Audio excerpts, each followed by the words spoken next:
விட்டு குதிச்ச மல்லிகையே ஒரு மொழி சிரிச்சு பேசடியே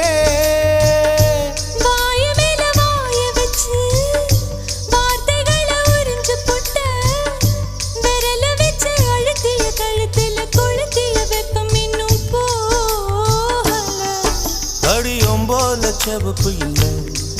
கணுக்கால் கூட கருப்பு இல்லை நீ தீண்டும் இடம் தித்திக்குமே இனி பாக்கி உடம்பும் செய்ய வேண்டும் பாக்கியமே குறுக்கு சிரித்தவளே என்ன குங்குமத்தை கரைச்சவளே நெஞ்சில் மஞ்சள் தைச்சு குடிக்கையில் என்ன கொஞ்சம் பூசு தாயே உன் கொலுசுக்குள் மணியாக என்ன கொஞ்சம் மாத்து தாயே